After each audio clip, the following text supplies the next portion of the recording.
Welcome into Boston has entered the chat from Fenway Park, my home away from home. Hey, if you love this show, make sure you check out Hold My Banner on NESN as well. Ante Campbell and I catch up with the #1 recruit in the country, AJ Dybantsa. He's from Brockton. He talks about growing up there, talks about his journey to BYU. That's where he's headed. All that and more on Hold My Banner. It's available on YouTube, Spotify, Apple, and wherever else you get your podcast. And welcome into Boston has entered the chat. Where did we enter the chat? In Fenway. That's where Travis Thomas, George Valecki. Happy opening day, everyone. Baseball weather, man. We made it. This is it. It's like crisp spring weather. Oh, the air Middle just of the tastes day. different, George. We know the Sox are down in Texas. They're enjoying it. Yeah. But this is peak Massachusetts, Well, New England weather right here. We do have to wait a week until we're back at Fenway for the opener. But we are here today. Tell them where we sitting, though, George. Tell them where we at. You think it's real? I think it's real. 502 feet? I think it's real. Ted Williams ripping it? I believe it. The old red seat, iconic red seat, man. It's windy today. I feel like that ball carried, George. You know how it was at Fenway back in the day. The dimensions, not as big. You get the perfect amount of wind. I believe it. I know Ortiz has tried to hit one out here with the metal bat, couldn't do it. Facts. Ted Williams, I think. You get the right storm, which he did. I think it's real. Well, we're here at Fenway, so of course we're going to talk Sox. We're also talking Stefon Diggs. One of us hates the move. We'll tell you who later, and then later on we'll catch up with #1 recruit in the country, AJ Dybantsa. He's from Brockton, headed to BYU, so we'll hear from him as well. Yeah. But, George, we're interactive here on Boston has entered the chat. So please tweet at us using the hashtag NESN Chat. You can also email us, thechat@nesn.com. But we're here in Fenway. Let's talk Sox, baby. Hey, real quick, I got to tell you, you haven't experienced a playoff game at Fenway. Not yet. You got here after 2021. This season. You're going to get one. You're going to get one this fall. Come on, you're going to get one this end of summer, fall. I'm convinced. Right over there, we're just to the right of the bleacher section. Middle, picture me. 2021 wild card game. Now, everyone knows I'm from Jersey. Grew up a Yankees fan. Still am, but because of where I live, I always embrace the city I'm at. Sox success, I don't mind it. Right. But 2021 wild card game, I get a ticket right before first pitch. I walk into Fenway, Jeter jersey on, Yankees hat. I'm sitting there by myself. Yeah. Right as I walk into the ballpark, because I wait for first pitch for prices to drop, Garrett Cole gets pulled. Ooh. After letting up 3 runs. I took the 57 from Brighton right here. What a shame, Garrett And Cole. how loud this ballpark was at that moment. I'm sure. And then Judge getting tossed out by a mile at home plate. Sox won 6-2. I respectfully made friends with the Red Sox fans around me, too, because when they saw me in the jersey, they were eyeing me. Like, people As they should. People at work the next day, they're like, you did what? You sat where, and you were by yourself? Brave. Hey, brave. I'll be respectful. You're brave. Yankees got their butts whooped. Yeah. Red Sox won. They put together a special run. Yeah. Every time I'm in Fenway, I just remember, that is how magical this ballpark is, including that run they had to the ALCS as well. You're going to get it, bro. You're going to get it. I see the twinkle in your eye as you talk about that playoff run. I need one now, selfishly. Is this the season, though? Because I believe it is. Listen, this team in the last few years, and you mentioned that I've been here for, this team's been talented enough to get close. Yeah. And we all were holding our breath, hoping, praying, wishing that they would add the pieces they needed to get over the hump and get into the postseason at the trade deadline. Yeah. Which they didn't do. Yeah. Now this team, they had a real offseason. I love what this team did this offseason. I still believe we'll be in the same position at the trade deadline, though, saying, hey, let's get a closer. Let's get this. Let's get that. Whatever you kind of need to make a bigger run in the postseason. But I think talent-wise, this team is talented enough, George. For my money, quite literally, I am uncomfortable at the number of bets I'm looking at that I made for this Red Sox team. 1, 2, 3, 4. I made 4 bets on this team this offseason already. What were the bets? You want them all right now? Yeah, give me all 4. I'll let you know one I made. I went over on the win total, 86 and a half. It's going to keep going up. I went Red Sox to make the playoffs, -130. Okay. I went AL winner. Okay. That's right, folks. The whole shebang-a-bang, +850. Nice. Garrett Crochet to win 14-plus games, +140. Oh, I like that listen, one. I am just Crochet some over on the people wins. invest. I really invest in the Red Sox. It's what I do. In fact, George, While you're doing that, as you know, I got Red Sox to win the AL too, 10-1. So I got you better by $1.50. Did. Oh yeah. always shop. I knew these were going to be broken out in this show. This is what I do. For those listening, Trav has the Sox sunglasses on. They look magnificent on you, my friend. This is tradition at this point. It's a tradition like no other.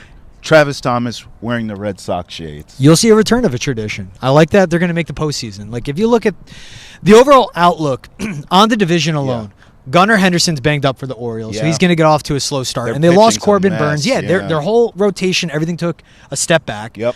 The Yankees lost Garrett Cole. Giancarlo Stanton's dealing with tendonitis in both elbows. And Juan Soto's on the Mets. Right. When they were in the World Series, it was Cole, Giancarlo, and Juan Soto. Those were the three reasons why. None of those guys are wearing pinstripes anymore. Okay, so that's the Yankees. And then McClanahan dealing with an injury. Okay, that's a Rays. The Blue Jays, they're going to have to navigate Vlad Jr. against Bo Bichette, what they're going to do midseason. And I just don't believe in the rotation. No. Garrett Crochet, Tanner Houck. You have a Cy Young, capable winning pitcher. Yes. You have an all-star level pitcher in Houck. Yes. Walker Buehler's that vet. When they get fully healthy and what this lineup is, we'll talk about it all. It's not that just that this roster is good enough to make it to the playoffs. It's also that this division is theirs for the taking. I was saying the Red Sox could steal it. No, I think they can own it now at this point and take it. Yeah, it's interesting because all those bets I just rambled off at you, I didn't bet them to win the division. Yeah.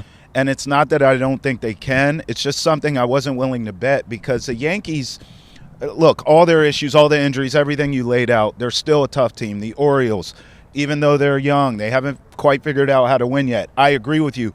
Losing Corbin Burns, I said at the time, I remember we talked about it here in Boston. I'm a huge Corbin Burns fan. So am I. I wanted the Red Sox to go get him. By the way, he Love that they got pitched Crochet. well for the O's. It's not like he was a fluke and he flamed out.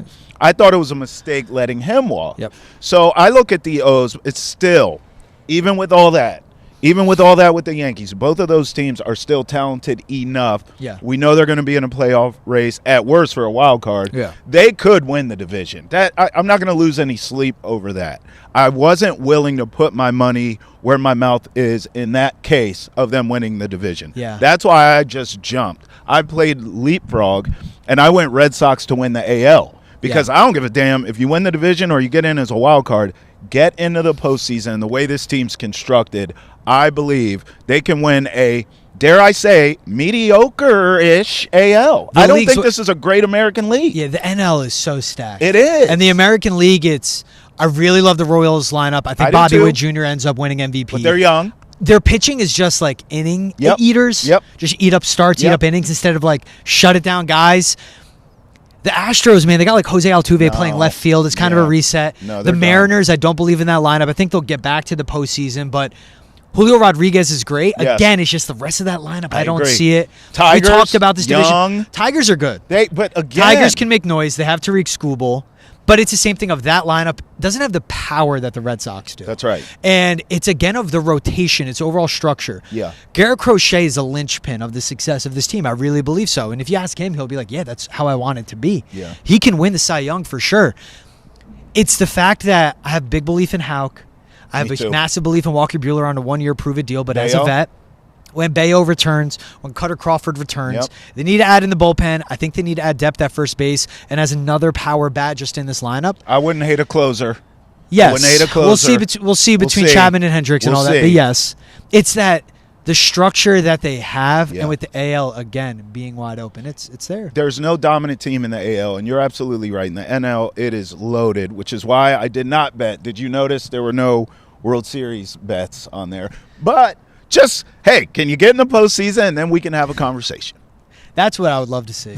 It's palpable. Everyone always says, that it's palpable when any team makes the playoffs. It's different, man. It's different, especially being around Fenway and the entire area. Like, the streets are packed. People that can't even get in for the games that go to the bars around to watch it before the game. It just gets jam-packed. And then that's when you have this place, like, standing room only, 28,000 people, 28,000 people, and it's shaking. I need it. It'll come. It'll come. This team's great. Sweet Caroline. You got it. In spirit. You got it. They did it all with you. Now, here's an X factor I'll give you that I see, because you named a lot of really good teams in the AL, and I like all of them. We like the Tigers. We like the Royals. However, I think Alex Cora is my X factor, because none of these other managers have done diddly squat, including your boy in New York, who I know you can't stand anyway. I can't stand Aaron Boone. It's more Cashman. I am true, but still, I don't like Aaron Boone. Still, I would take Cora over him, and I see him as the X factor for the Sox this season. Do you see it the same way? Like, is that at the skipper, is that a tool that can help get the Sox and propel them over some of these other teams we're talking about? Yeah, and I think Ryan Helsley, relief pitcher with the Cardinals, that team is still far away from making it to the playoffs. I think that's going to be the top relief arm out there at the trade deadline. That's fair. And that's something with the moves we've seen Craig Breslow make. The way they've adjusted this lineup, the way they're getting the buy-in from the team of Rafi going to DH, of Bregman being the starting third baseman, of calling up Christian Campbell, who has the makeup of players that Alex Cora loves. Like, he doesn't just compare a rookie that was a prospect at that point to Jaylen Brown with his athleticism if he's not gushing over the fact of that's what he sees in him. Right. And that's why I think what is working, and it's why you have a manager like an Alex Cora where Rafi wasn't all the way with it. It's his competitive nature. I love it. There are conversations that were had that neither of us were around for, and then he buys in. And he looks at, again, haven't been in the playoffs since 2021. Yeah. What this team is capable of. This is what the lineup is. This is how it looks defensively on the infield. This is where you can be at your best with your massive, powerful bat, where he's top 3 in all baseball when Rafael Devers is hitting at the peak of his power. But that's a credit to the manager on that one. Yeah. Figuring out the rotation, how you're going to make it work. We're going to see a lot of Sean Newcomb. We're going to see a lot of Justin Slayton. And until Cutter Crawford and Brian Bayo are back, they're going to need guys that can eat up innings, and we'll see multiple arms. But it's managing all of this, which he's done before. He's done a great job, and he's won at the highest of levels. And it was one of the reasons I remember even in the offseason, you and I talking about Bregman, and not only from a lineup standpoint, from a defensive standpoint, what he brings, but just in a clubhouse. Yeah. Just being a champion, being a guy that can teach young players how to win, teach young guys about being on the biggest stages and being clutch and delivering like Bregman has done a bunch of times. I don't actually see him as the X factor in terms of my players, though. I think it's Garrett Crochet, and it's one of the reasons why I'm betting on him. 14-plus wins. I almost went crazy and went higher than that. They had 16, 18, 20. I didn't go nuts with that. I thought 14-plus was a good starting point for him. Yeah. But I do think the trade for him, putting him in position to be your ace, was the right move. Now he just has to deliver. I always tell this story. You know where I'm going. When we were here for Fenway Fan Fest, big guy, and he walked into our studio to do an interview, and he walked by both of us, and we both looked at him. And you're tall, bro. I'm tall. I'm looking up at him, and he's built like a middle linebacker. He's a moose, bro. Man, he looks like a Viking. Yeah. That dude right there looks the part. We've covered baseball in our careers for a long time. You see someone like him. Aces look like aces. That looks like an ace to me, George. He's like a tight end meets a defensive end, if you're looking at football even. Yes. And you at, what are you, 6'3"? Yeah. Right? Yeah. He walked by you, and I was like, and it's coming looked from me. It's coming from me, who's 5'7", and I go, Trav, he makes you look short, bro. Yeah, bro. And it is how he fills it out. And I think the best thing, too, he was here for Fan Fest, was TC asked him, like, I bet you're happy you missed out. Like, you didn't have to deal with the Netflix cameras. And his response was like, well, it's Boston, so the attention's going to be there anyway. So I'm, Great answer. you know, I think it's, and I'm like, God, that is what you want. Yep. That's what you want from your ace. That's what you want from a guy that's a leader. And for everything with Garrett Crochet, too. He was traded for by the Red Sox. They haven't agreed on an extension yet. That's right. Cool. So you're going to give me an ace that has to prove he's an ace. Hungry. And you're going to give me a guy that can win a Cy Young. That's right. That has to prove it to get an extension, too. Yep. That's what it is, man. His K-9 rate last year was like almost touching 13 strikeouts every 9 innings pitched. 209 and 146 is absurd. That's absurd. As a lefty, how big he is, you can just tell like he has everything you want between the ears, too, of it. Yeah. And he's stepping up to be that leader. And that's what it is, man. They needed pitching. They had the lineup, you know, they were producing runs, but it was a matter of the arms just running out of gas. Yeah.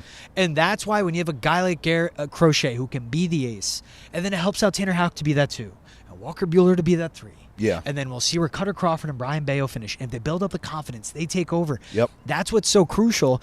And to go back to your Alex Cora point, too, what I think is huge, when you have a manager that brings in someone like Alex Bregman, who's an extension of that manager. He's a disciple. That's the leader you need, man. Yep. That guy, it's been a World Series or ALCS or bust. That's what it's been for him since he landed in Houston. That's a guy now, when he talks, the young stars on this team will listen, and they understand where it's coming from, and that's what's needed. And just that overall leadership and maturity. That's you. Jaron Duran, if he matches what he did last year, man, if he takes better. a step forward, right? He could be better. If he's a 25-30 guy, home runs to stolen bases, but continues to be one of the best extra base hit hitters, Yep. one of the best outfielders, one of the best base runners as well, and just as a juice guy to lead off this team as well. That's great, but there's not as much pressure on him. If he's the same, if he gets better, oh my gosh, Bregman takes off that pressure. It's the same with Rafi. It's the same with Casas. Can he be healthy? Does he help Ceddanne Rafaela wake up his bat? We're about to get to him, too. He helps out Christian Campbell a lot, No too. doubt. Amen to that. Hey, listen, we've given you our predictions. We want to hear from you. Tweet at us using the hashtag NESNChat or email us at chat@nesn.com. In 30 seconds, we're talking even more Sox as we do hear from you. But first, stream the entire Sox season with a NESN 360 annual plan. It's available at an all-new reduced price of just $20 a month, paid annually. And for a limited time, get this, you get 4 free tickets to Fenway with your purchase. Visit NESN360.com to sign up today. All right, George, usually here we do what's trending. Top 3 stories in sports. Yep. We put 3 minutes on the clock and we talk about them. But today, Dude, I'm soaking up this song. it is opening day. That feels nice. Let's just get to our mailbag because we have a ton of comments from YouTube. You always tell me about these. So YouTube Conley family reaches out to us and says, just remember, ladies and gentlemen, a few weeks ago, nobody was even expecting the Red Sox to make the playoffs. Now people are talking about making a deep run in the playoffs. Yeah. It's exciting to be a Red Sox fan yet again, finally. So let's put 2 minutes, 30 seconds on the clock. We'll run through all these YouTube comments. What do you think of that one? I mean, I just love it because I agree. And it was like the addition of a Garrett Crochet. And then Alex Bregman, again, we talk about the players that tie everything together. That's what a Bregman does. His leadership, his bat, his pull power as a righty, just hitting it over, that beast of a monster, but just the long fly balls that would produce home runs. And then defensively, what the uptick of this team will be overall. Like, if you get Tristan Casas to be consistent and level, right, then that helps out a ton. If you get Christian Campbell to concentrate on playing second base every day, and he doesn't have as much stress because he looks to his right and he has Trevor Story across from him, Right. Really athletic, good defensive shortstop, perfect. And then Alex Bregman at third base too. When this team was 81-81 the last 2 years, and one of the worst defensive teams by the metrics last season, you got to sweat the margins, and they did. And that's why an Alex Bregman ties it together. That's why bringing in Aroldis Chapman, who could be the closer, ties it together. And the same thing with Garrett Crochet. He's right. YouTube Connolly family always comments, love him. Yeah. But that's just like a great, succinct way to put it. Of just remember where we were in December, and look where we are now as we're getting ready for opening day. Could I argue that maybe could be a big challenge facing this team? Is the expectations have been so tempered around the Red Sox the last few years. Now all of a sudden, expectations are back, and people are expecting the Sox to be back. And so now I wonder, and this is where Cora is so valuable to go back to him, but I wonder, can this team deal with that? Yeah. Can you deal with prosperity? Like, for example, George, what if this team comes out hotter than fish grease and they get off to this great start, and all of a sudden we're all going nuts around here, because this team's actually talented. Yeah. The last few years, you get off to a hot start, we're like, well, let's see where you're at in July or August. It's almost met with pessimism to a certain extent. Okay. If this team comes out hot, we're all going to go crazy and be like, this is it. This team's going to World Series. So I want to see how this team deals with expectations. Does that make sense? Yeah, and a voice like Bregman helps with that. Bregman, Cora, hey, we all your leaders. We could have started hot. Yeah. But after you play 162, you got to go on the table in the postseason. Yeah. And but that's a team of, they saw that and they kind of saw the expectations in the season fall apart, right? Yeah. After the All-Star break. But they know what it takes to win baseball games. That's That's what I'm not worried about. I think it's baby steps with this team. And again, the leadership we have, the reason you bring them in is for cases like that. No doubt. All right, Plev10 writes, it feels like we've been hearing and seeing these guys for a decade now. Please come up to the bigs this year because we need you. So I guess that's talking about all these prospects who we are going to see. Namely Christian Campbell. Well, listen, Campbell is the real deal. Yeah. It is pretty clear to me. We've only watched him for 5 seconds in spring training, and he looks every bit of the real deal. But I'll give you props here. This is why I call you GM George lovingly, and it goes for all sports. You have, since I've arrived here, you have been telling me about all these prospects. And then obviously in doing NESN and even WEEI on weekends, everyone's excited for all these prospects. Yeah. But Campbell is the truth.com, no doubt about it. Man, I mean, such a sick athlete at second. And I know everyone's thinking like, well, he hasn't played it that much. Look at his inning splits by position when he was in the minors. Majority of that, and more than majority, like 90% of his workload was at second base. Go back to Georgia Tech, where he played college baseball. That's right. Same thing. He was playing a lot of second base there. So clearly the coaches at Georgia Tech, who developed him to be a major leaguer on an opening day roster before he's the age of 24, saw him as a second base. Sure. Same thing with the Red Sox and their coaches in the minors as well. And that's a kid that defensively, being as athletic as he is, that helps so much in the middle infield. But what gets me more with him, man, is just his swing. Hard hit balls, line drives, doesn't have like that long fly ball power that we'll get from a Roman Anthony whenever he's called up, but he just knows how to mash, and he understands against major leaguers, you hit ground balls, those are outs. They're too good. You hit line drives, you give yourself a chance. And I just think him on the base path, what he is all around, I just think that's so essential. And I'm interested. I mean, there's Cam Smith with the Astros. He'll be playing third base, starting for them, and they can make noise. There's Jason Dominguez, fully healthy. He'll be playing the outfield for the Yankees. But I think it comes down to those three, Christian Campbell, Cam Smith, Jason Dominguez, of who can win Rookie of the Year. And don't overlook his versatility. He has experience in the outfield, and we'll see how he's going to be used. What I love, too, is just big picture, just a youth movement in general. Yeah. You know, hanging on to all these guys for as long as you have, and now to see it pay off is huge. How many times do teams trade prospects away? All the time. Yeah. The Red Sox have developed theirs. They're here to help. The future looks bright. The now looks bright. The present looks bright. So that's what I love about it. All right, I'll say real quick, too, though. That's a kid that started out, I think it was 0 for 11 in spring training. Wow. Like he was batting 0.95 batting average. And then he ended up finishing like plus 150. Not exceptional. Yeah. But he settled down and figured it out. That's and right. Can you imagine the He pressure battled. he has, because he knows what this spring training meant. He understood what that roster looked like. So if he can turn it around at that point, while Meyer and Roman Anthony were mashing as well, just the fact that on the fly he can adapt and fix his game, that's just, I think, is so crucial for a young ball player. Okay, good. 8529 writes, if you can pitch, you can win. Nice moves this offseason. I agree. Listen, honestly, you know who I thought about it? I've told you this before. I just feel like you're taking pressure off of Houck. You're taking pressure off of Bayo. Like some of these moves, I actually just felt like you're helping the guys you already have. Yeah. Of course, I want to see Bueller come in and do his thing. We talked about Crochet. All these moves are fantastic. But the guys who are already here, who you had a ton, I mean, they had the weight of the world on their shoulders last season. Yeah. Now they can breathe a little bit and takes a little pressure off. I think you get a better Houck. I think you get a better Bayo when he comes back. Yeah. And by the way, low key, Cutter Crawford, who you know I love. Yeah. I am going to love seeing him be used as I think he really should be, which is wherever we need him, pitch him. Bullpen, spot starter, whatevs. I thought he had too much pressure on him last season as well. You don't need that. I think the guys you already had existing here really benefit from the offseason moves of the arms. And like we've talked ad nauseum about Garrett Crochet, but that's a guy that, again, very well can win the Cy Young. Man. He could be the reason the Red Sox win the could. division.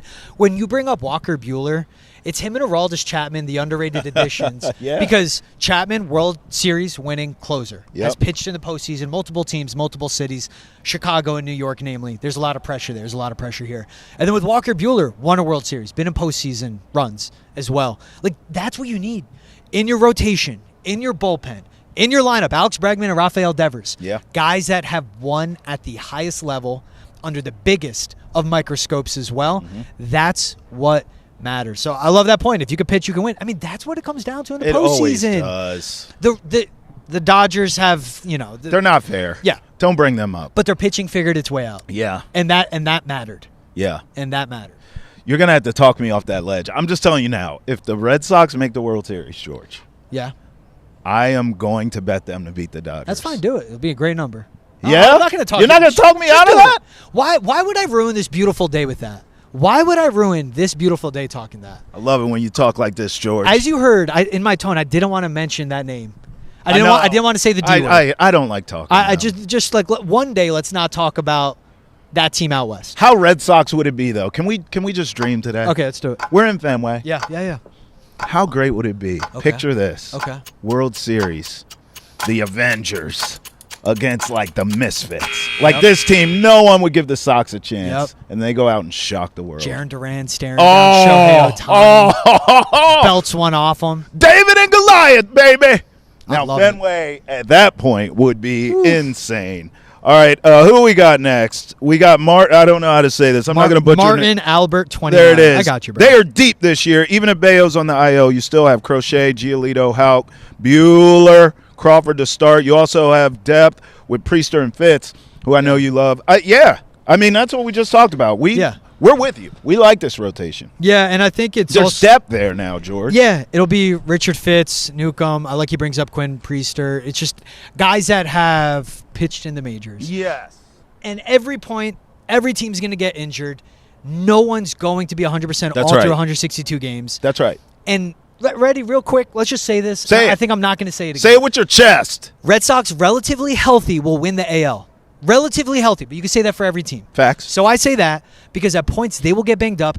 Do you have the arms in the bullpen and in the rotation that can eat up innings? That's what it becomes. They haven't had that the last few years. You're going to need guys that come in and for 2, 3, 4 weeks can give you solid outings of any measure, starting, bullpen, whatever it may be. They have that. They need to add, but they have that to start, and I think that's important. No doubt. I couldn't agree more. Relatively healthy. I think also the last few years have really taught us that, right? Like you were spread thin. And you were just doing anything you could with your rotation, days, your man. bullpen days. Right? Oh my God! Where it's like, hey, it's just we're gonna go bullpen and we're gonna go 3 innings at a time. But that was you're stretching guys thin. That is not the case now. Yeah. Now, obviously, we have to knock on wood here that the baseball gods take care of you in terms of injuries, because a lot of times. The teams that are healthiest are the ones that go on the deep playoff runs. We understand that. That's part of sports. It doesn't matter what sport it is. But particularly in baseball, particularly with arms. So if you can get some good fortune there, some of that is just luck, okay? Yeah. But if you can get some good fortune there, you have obviously addressed the depth issue and the deficiency that you've had the last few seasons. You've addressed that now. Now if you get everyone healthy, you're not just there depth for if guys go down. You're there in a position of strength because of your depth. Yeah. And that's what, I mean, every team needs, and some have it, some don't. Right. And they're the teams, like, again, if you look at the Royals, if Reagans goes down, they're screwed. They're screwed. If Crochet at any point's banged up, Houck had that number one starter experience. Same thing talking bullpen. Garrett Whitlock, long-term outgetter. Like, they have the setup guys in this bullpen. They have the closers between Chapman and Hendricks. Chapman's still high velo, pitching well in Cincy. We'll see what he has in Boston as well. It's at all these certain points. And the same thing, if we talk depth, Cedane Raphael is versatility between center field and short. Alex Bregman between third, second, You're DH. right. It's even Rafi in the between lineup. Third and DH. Exactly. Yep. All these different spots. Wilyer Abreu, Jaron Durant. It's just all these different spots the guys can move around. And Cora's moving the chess pieces. Yeah. Tracy35 writes, Bregman was brought in for leadership. Right-hand bat and his solid defense. I think our lineup will be fluid. Bregman is second base on most days. This is what you're talking about, George. Then slides over to third base when Devers needs a breather. If he slides in the DH slot when Massa needs a day off. These are good problems to have. Now we need a solid backup for Cassis. This is exactly what George was just saying, that not only, we talk about it with the pitching staff, but in the lineup as well. You have versatility. Cora pulling the strings. I really like this team. And by the way, from what we've seen so far Can I give you a breaking news real quick? Oh, we have breaking news? We have breaking news? Alex Cora on WEI. We are in the winning business. He understands that. Rafael Devers will be full-time DH for the Red Sox. Okay, let's go reactions. So you have to... Let's go reactions. You have to be patient if you're the Red Sox, if you're Rafael Devers, if you're Alex Cora, if you're fans with this. Because you go from someone that was playing third base every day and hitting to now just hitting. And when you have that detachment from the position group guys, from the guys playing first, second, short, and third, when you have that detachment and you're just hitting, it's going to take some getting used to. Rafael Devers has done everything one way since he's been in the majors. Yeah. Now he's going to learn a new way. Now this will maximize his strength, which is his bat. Sure. And it should keep him healthier. But when you don't like what you see, Devers, Red Sox fans, you and I, when we don't like what we see for 2, 3, maybe 4 series, maybe over the course of 10 days, be patient and figure it out. You can't overreact, put him back to third, and then you're jumbling this whole lineup. That's fair. And then Alex Bregman's like, okay, so I'm playing second today. What am I? Christian Campbell, am I hitting? Mm-hmm. consistency is so big with any athlete, especially with baseball players. That's big for him to be a full-time DH. That shows the buy-in from him. That shows the leadership of this team. Yep. And as Alex Cora says it, we are in the winning business. It's just something that's going to take for everyone not hitting second in the Red Sox lineup, and including Devers himself, patience. You said the word, though. I completely agree. Buy-in is what we have here. And by the way, this is why you announce this now. Like, I think clearly Rafi bought into this, and he was sat down and said, listen, this is what we're thinking. This is what we want to do. We want to make sure you're on board with this. This is going to – everything you said is factual. This should maximize him as a hitter, and it should also keep him healthy. I mean, we've seen him get banged up from time to time. This should keep him healthy. There has to be buy-in here for them to announce this now, to not go opening day and beyond and have this guy play and start at third and then almost play his way out of it, so to speak. Yeah. I think to do it now is the right thing, and I believe there's buy-in there from Rafi. Look, man, it's going to work. He's one of the best hitters in baseball It's when gonna he's work. on fire. Yeah. And it's just going to take full buy-in from him That's as right. well. And just everyone, again, I think patience is so crucial with that. That's move. right. All right, so that's breaking news with the Red Sox. We have some news to react to that we are diametrically opposed on with the Patriots. That's in 30 seconds. If you want the latest on the Pats in the NFL, though, Drake May needs help, and you know it. We discuss how he can get it quick on NESN's football podcast, Foxborough Rush. It's available on YouTube, Spotify, Apple, Amazon, and wherever else podcasts are found. Do I get to go feet up? Just getting a little extra comfy here? I don't know why you like this move. Let's talk about it. Patriots reach a deal with Stefon Diggs, 3 years, $69 million, including $26 million guaranteed. That's the important number. I guess. Listen, can I acknowledge something before I tell you why I don't like this move? Yeah. Okay. We'll talk this out together. I will acknowledge this wide receiver room is awful. It's atrocious. Okay. Stefon Diggs with one ACL is better than anyone you have in that wide receiver room. Yeah. Literally, one leg. However, 3 years, $69 million, 26 guarantee. 26. Now. 26. Okay, fine. 26. Like, bro, it's not my money. Okay? So what do I care? But I looked at this, I'm like, you don't give him a 1 year prove it deal coming off an ACL? You're going to give him this? Like, what? And then, I'm looking around town at other shows. People are just celebrating. We got Stefon Diggs. Wait a minute. I'm sorry. Did someone get a time machine? Are we back in 2015 and no one told me? Like, what are we doing? Really? Are we that desperate around here for a number one wide receiver that we're throwing parades for Stefon Diggs? Please. Listen, I have a crystal ball in this bald head. I can see the future. I'm going to tell you right now. I'm not so sure he comes back from this injury and he's anywhere near the same player, but let's just for the sake of the combo say that he is. He's not the same guy before the injury. So now I'm supposed to believe that this dude with all the miles in the world who ran off one of the best quarterbacks in the league and Josh Allen got on his nerves, who goes to the Texans who are close. They were a referee call or two away from beating the Chiefs in the playoffs. Are we forgetting this? That team's close.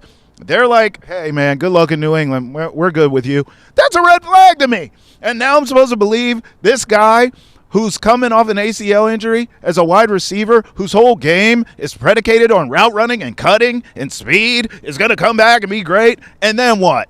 Show a great example to my young quarterback? You don't think he's going to be cussing out Drake May? Of course he is. This move stinks, and you know it. It's a great move. Oh, my God. Great? It's a great move? It's a great move. It's multi-years. Somebody hit me with a foul ball right now. A great move. Yes. It's multi-years, first off. You're right. If you get the 1 year and he proves himself, he's gone. You're going to get a Stefon Diggs who's on track to be doing football workouts before the season starts. He'll likely be back to full snap count by, say, week 4 or 5 because he tore his ACL week 8 last season, October 27th. Let me start with the quarterback. Throughout his career, Stefon Diggs has had the likes of like a Case Keenum and then also Kirk Cousins figuring out his way of being a franchise quarterback. Facts. Josh Allen figuring out his way of being a franchise quarterback. Now he's going to have Drake May after C.J. Stroud, second year in the league. He's worked with young and or inexperienced quarterbacks in their role. And this is a guy that it took him 5 years in Minnesota to piss people off. I'll just say Yes. it took him 4 years in Buffalo to piss people off. I have friends in Houston. Cover the team. I texted him. I know people in Houston. Yeah. Stefon Diggs, what do you think? One of the coolest, nicest guys. Wow. Very competitive. Would always keep it real. Really beloved in this locker room by this staff. And with all of that, the hesitancy you would have of, you want that headache? Todd Downing, right now the wide receivers coach, was a tight ends coach with the Vikings for one season while Stefon Diggs was there. Ben McDaniels, brother of Josh McDaniels. Ben is a wide receiving coach for the Texans. Obviously, the Patriots have their connections that they know enough about Stefon Diggs. This is a guy that's ultra competitive. Sure, he could be abrasive at times. But guess what? He wants to win football games. This team last year was so mentally checked out, and when they would be getting booed, they'd be like, well, you can't do what I do, so don't boo us. No, you got booed because you stink. You need a guy that tells them, shut the F up, you're getting booed because you suck. That's what he does as a person in the locker room. Yeah. As a guy, as a route runner, and you're right, it was a non-contact torn ACL. Scary. But when At you don't his have to age. overly rely on athleticism, and it is route running, it's fundamentals, and a guy that's developed his game where he's more of searching the soft spot in his zone defense than beating the man, that's what translates at this age. Sure. And I get it. He's not the same Stefon Diggs. No. Where with Minnesota and years in Buffalo, he could take the top off of defense and kill him underneath. He's not doing that. He's only going to be killing him underneath. That's right. But he was on track for his 7th straight 1,000-yard receiving season. He had 31 first downs catching in 8 games last year. Mm-hmm. Pop Douglas led the Patriots with 31 all season long. He's a chain mover. He's a man beater. He's smart with the zone. He knows where to be and where to tell Drake May to give him the football. Yeah. We literally have receivers in New England that wouldn't be active on game days because they don't know where to line up or what time to get to a meeting. That's a fact. I ain't arguing that. He's a wide receiver too. I'm not selling him as a 1. Yeah. But when your wide receiver room is full of 3s and 4s, Facts. you need this. That I'll give you. And the multi-year thing, in 2026, you'll get 100% healthy Stefon Diggs, still needing to prove himself. Yes. Likely an opt-out. Yeah. Hey, if you do great, opt out, go to a contender, and you'll be fine. Sure. Right? And he goes that route. This is a team that's going to look best available at 4, right? Travis Hunter or Abdul Carter, left tackle after that. Yeah. Next draft is first-round wide receiver. And this also, I know where you go with this all the time because I thought of you when this signing happened. Doesn't rule out Travis Hunter if he falls to 4. Okay, now we're talking. He's the outside receiver, has a lethal speed, Okay. takes a top off of defense. Okay. He lines up on the outside. Stefon Diggs kills them inside. All right. This is the complementary pieces you want. And also, this is a 2-year solution. Yeah. Travis Hunter is a 10-year solution. Yeah. You draft the 10-year solution if he falls. All right, you talked me off the ledge. I got Listen, you, bro. I'll be honest. Thanks for letting me get that off Well, my our chest. Votog, as you know, Stevie D, we love him. I call him Big Dog because he's a big dog. He picked up a baseball because I said Throw it someone at him. hit me with a foul ball. He was going to give me a Workers' concussion. comp. There's no doubt. But now that you brought up Travis Hunter, he doesn't have to do it There you because go. now I'm calm. If you tell me it's Stefon Diggs and Travis Hunter as my receivers, then I'm cool. Yeah. If you're telling me it's Stefon Diggs and the rest of these cats, I'm not impressed. It feels like he's a veteran version of what the hell we already have. No. It's a bunch of twos. And At this stage of his career, I'm saying, I don't want to be disrespectful. He's a great player. Yeah. But at this stage, coming off an ACL, I don't trust it. But if it's him and Travis, I can have that conversation. And if it's not him and Travis, I'll still trust it because that's a guy yards in separation was equal to an Amon-Ra St. Brown and Ladd McConkey. The Patriots were awful at separation. Drop percentage had one of the lowest in the NFL. And I'm talking better than, I was looking through it, Jamar Chase, Malik Neighbors, Justin Jefferson. Like, These guys, numbers are Garrett Wilson. pre-knee, bro. They're pre-knee. Okay, does a knee affect your hands, though? And I get it, but he knows how to get open. Yeah, he does. He's crafty. This wide receiving room was terrible. It was. Last year. Say it louder. Awful. Man. Awful. Man. Today's medicine, when it happened, he'll be ready. And with the due diligence they have behind the scenes of a Ben McDaniels, Todd Downing, all of that, dude, it's a good signing.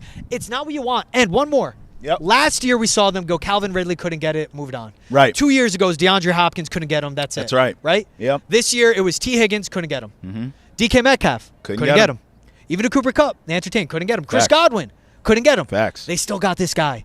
That is a team doing what it needs to improve, and it's helpful for Drake May. Yeah. I mean, those names you were saying that Right, we they're didn't better. get. I get it. It just feels like settling. Dude, It's such a settle. You walk in the bar with your boys back in the day when you're single. I know you're happily married. Long time ago. Same long thing, time man. ago. You walk in, go up to someone that caught your eye. Yeah. Strike out. Do you just stop? Yeah. No, you Well, go to the next. I'll be honest. You keep going. My wife Shooters watches. shoot. I don't remember being single, honey. The NBA season is almost over. Transition. And the Celtics have already clinched a playoff spot.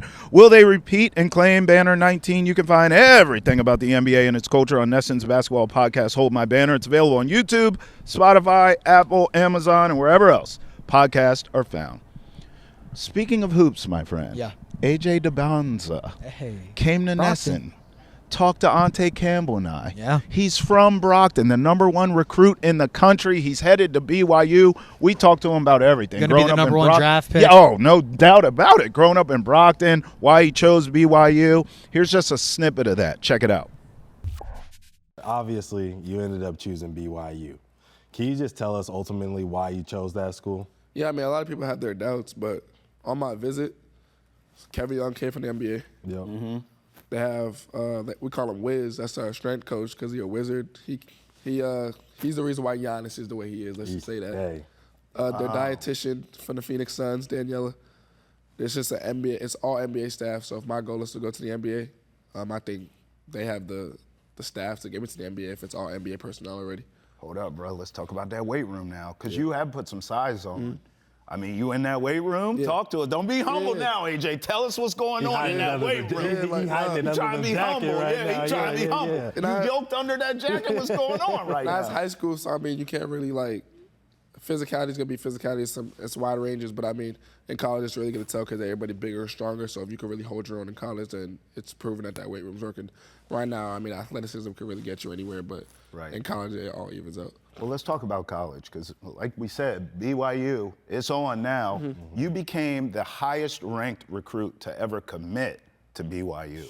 In that way, do you feel like you changed the game? At BYU? Yeah.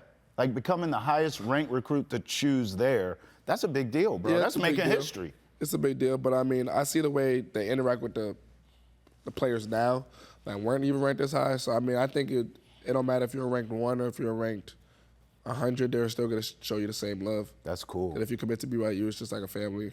Yeah. And look, BYU, we talking about you next year, but this year, Yeah, they're making some magic happen. They in the nice. Sweet 16. They got Alabama coming up. What do you think of their chances in that game and going on? I mean, of course, I'm a root for BYU. Yeah. If I had to bet, I don't bet money because I don't like losing money. But You like me, dog. Not like me. Not like this dude. But you like me, yeah. Like keeping that money in your pocket, of course. Well, I know you're going to ask about Duke, but as far as a Bama game, whoever plays defense in that game is going to win. Yeah, 'Cause that's I what I'm love saying. BYU, bro. I have them. I told you before we started recording, I had them in my Final Four, and I still feel that way.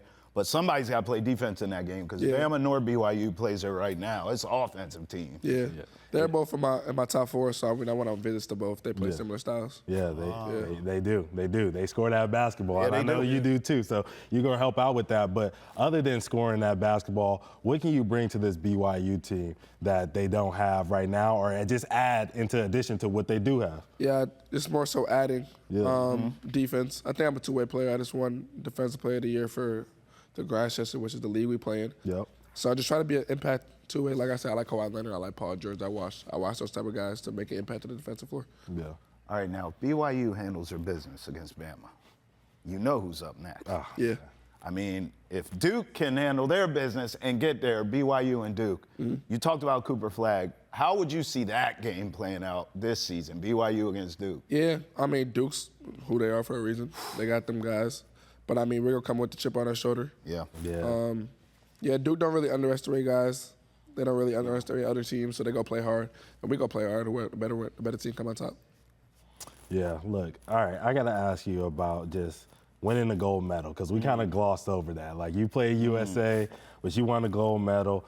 Describe what it felt like to represent your country because we talked about you representing Massachusetts, which you do at a great level. Yeah, he does. What does it feel like representing your country in that way and being able to bring back the gold? Yeah, so the first time, I mean, none of us made the team before, so we were all nervous. Like, Koa Pete was the only one that made the team. He won last year. Yeah. He a 3-time champ in high school, which is crazy. But So we were all nervous about making that team, and then when we made the team, it was like a roll. Like we broke so many records. Like we beat a team by like 82. Yeah. What? Yeah, so like we beat like the 16U scoring record. Like it was crazy. Yeah. It was a super team. Yeah, it was a super team. And look, also I want to ask you about this really quickly. You're rocking that Red Bull. See that hat? You got the Red Bull in front of you, the dog. drink! You know, the NIL, bro. Tell us about Red Bull, bro, and that relationship. Yeah, I mean, it was a family.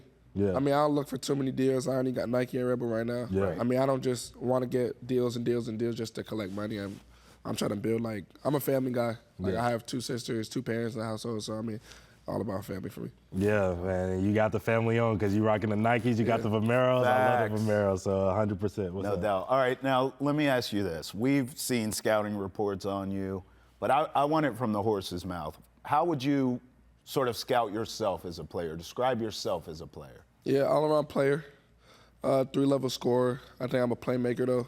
Okay. Like I said, I like when everybody eats. I think the game's more fun when everybody's eating. So I mean, I try to get everybody involved, but when scoring is needed, I think I can produce.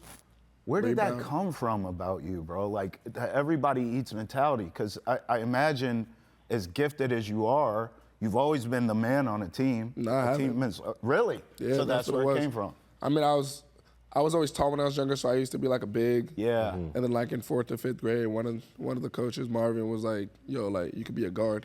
So then like I used to like just watch basketball. And I was a natural like passer, like even before like I always had IQ, so I used to pass one-hand passes. Yeah. And I was like tall. Yeah. And then I had to learn how to score, but I kept the playmaking with it. So I mean, it was just like the best of both worlds. Okay. Yeah, I was never always the man until like 9th grade. Right. Yeah. But then that mentality was already Yeah. built to dish and Exactly. share it. Yeah. I like that. And Travis is asking about your scouting report, and obviously we paying attention. I see some scouts, they saying you're not number 1. They saying Darren Peterson is better. Yeah. Does that competition fuel you, and what makes Yeah. Darren Peterson so special? Yeah, I mean that's what basketball's about. You want competition. Yeah. I mean I've been ranked number 1 for so long that I mean obviously I have a chip on my shoulder Yeah. and a target on my back. So I mean, Darren, you seen him? Yeah. You seen him? 50, He's nice. 50. Yeah, like he going to Kansas. But so you we was doing yourself too, though. yeah, we was doing our thing, but I mean he won. So I mean, Yeah. basketball's You're right. you winning. So I mean, obviously you'll get the glory of that. He going to Kansas. Yeah. We gonna play him next year at least. I think twice if the Big 12 really schedules that. But Yep. dog, like I play with him at USA. Like Yeah. Yeah. You gonna play with him at McDonald's? We'll talk about Yeah. that later too. yeah, they put us on the same McDonald's team. I don't think that was a good idea. They're going to learn that day. I want to ask you about NIL because we've seen other athletes obviously do really well in the NIL, but I feel like you've taken it to the next level. Do you feel like you changed the game in that way when it comes to the NIL and the players coming after you now? Just because I have NIL? Well, because you're so on top of NIL. We've seen other players do it, but you've taken it to the next level. Yeah, I mean, I kind of just got blessed because I was just born in 2007. So, like, Timing. the timing, timing. I got to watch, like, 2 years of NIL, like, pop up. So, I mean, me and my family kind of took notice early, and we just adjusted. Yeah, look, Cooper Flagg. We gotta just talk about Cooper Flagg one more time because he's a special prospect from this area. What makes you New England dudes so different? Yeah, I said it's the grit.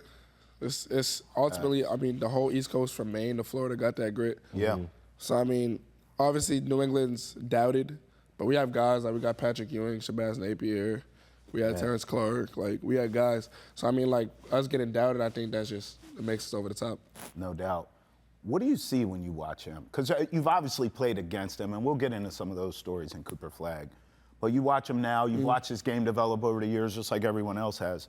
What do you see now when you watch him play? Nah, Coop, yeah, he got way better over 1 year. Because if you watch Coop like last year at Mumford, he had a lot of guys on his team. So let's just say he didn't need to do a lot. Right. And then now, like with the ball in his hands, like it's getting scary because he's coming off pick and rolls, he's passing, he's playing defense. So I mean, yeah, Dude got a lot of guys too, though. yeah, Yeah, they do. guys, and they got some guys coming in next year. Yeah. So look, what was those battles like? Because before either of you guys blew up, like you said, that Expressions team played against, Maine Elite or whatever. And what was all of those battles like with you and him competing against each other? I mean, it's good. I mean, basketball's all about battling, all about competition. Yeah. We make each other better. We've been to several camps together. Yeah. Both been on the All-Star teams. Yeah. Been going out in All-Star games. Like, Yeah. It's just great playing against those type of guys. All right, you being humble though. He's humble. You being humble. Who's better, dog? Talk that talk. Who's better? I mean, if you're gonna ask me anything that's gonna do with me, I'm gonna bet on myself, and I'm like, who? Of course. Okay. Like they asked me one-on-one with KD, who's gonna win? I said I'm gonna win. Like, if he beats me, he beats me. Right, So I'm gonna right. bet on myself to win. Of course. I like that. See, you have that same mentality. This is what y'all do. This is that dog mentality right here. And I appreciate that about you. Shout outs to the Phenom, man. He was so cool. That That kid awesome. is going to be special, not only in college basketball, but in the league, George. Dude, he's big too. It's a big He's cat. tall. I'm looking at him like you would have been a center Yeah. 5 years ago. Facts. Bro, the way he can move. Yep. When he's at BYU, they're having a special run right now this Yep. March. Yep. They add him into the fold. That's a good coaching staff preparing guys for the NBA. That's the reason why he chose there too. Yeah. On top of the NIL. And, But- facts. Right, but like that, dude, it's going to be scary. The most important part that you left out about him, though, he got that dog in Yeah, he him. does. He does. Just like he's we a do. pro, man. Yeah. Appreciate So you. are we. Hey, Travis Thomas, You know George who else got Alecci. that dog in Who? them? Red Sox. Fenway Park! love We it, love man. you! I love it. Well, shut the lights Anything is off. possible! And we Boston lost has entered the chat. Wrong sport. Peace.